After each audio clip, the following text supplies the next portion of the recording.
I'm telling you, that's why I'm so spoiled with guys. It's because they're so sensitive. And that's the thing that's the difference with not guys and people in the industry is because their sensitivity.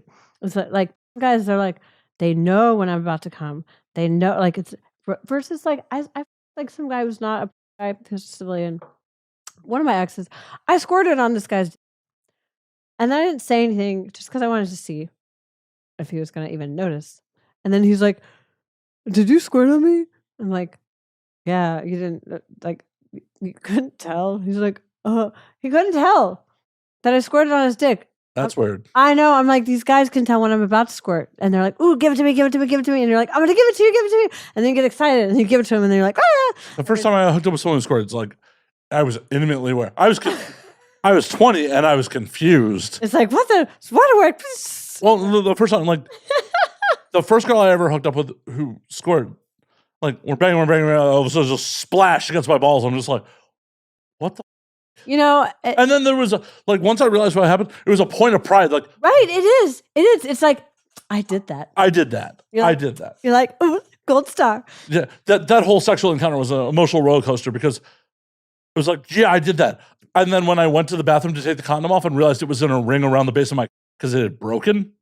Oh. It was an emotional roller coaster. I'm like, oh shit, I came inside that girl. Oh man. Oh, that's terrible. You know, like I have had an experience when you are terrified after so I was at strip club and I was like getting my nipples sucked because I kind of like that, and then I would be like grinding on some dude with a pair of panties, like multiple pairs of panties. Like I would wear a T-back and like a boy short, and then I would squirt because I would get so turned on, and then my panties would be wet for the rest of the night, and I would get so pissed off about That's it. how you get jock itch.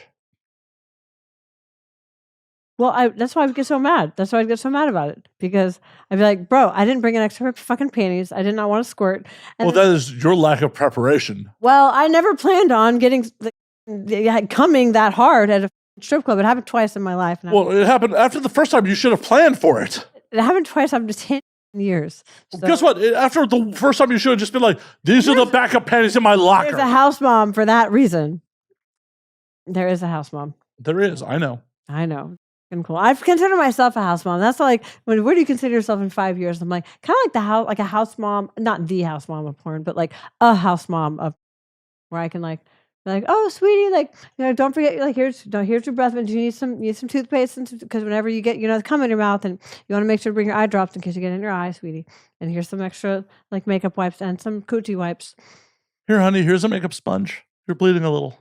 Oh my gosh. The funny, it's like, there was a scene I did with this. I'm telling you, this girl was suffocating me with her.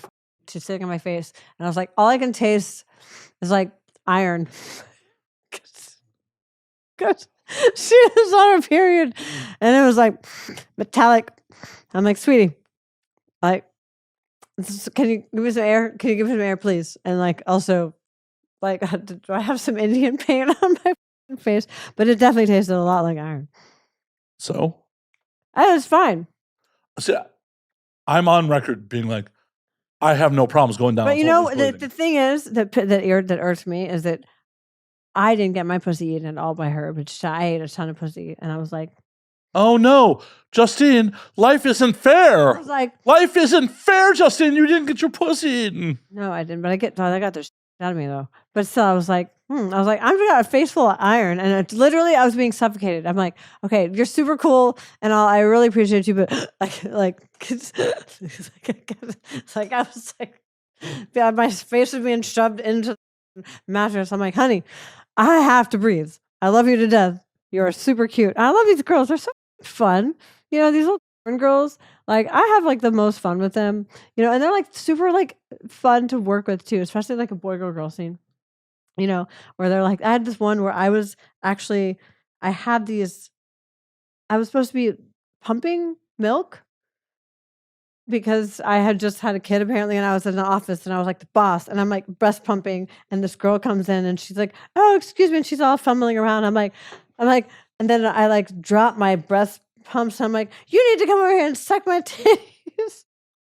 So she's like, okay, cool. And then they have this coconut kind of like milk, like drink, that she's got in her mouth that like is dripping all over and is sticky all over. And then like at one point she's like, "Oh, what if I put it in my mouth and it comes out?" Da, da, da." I'm like, "That's a great idea."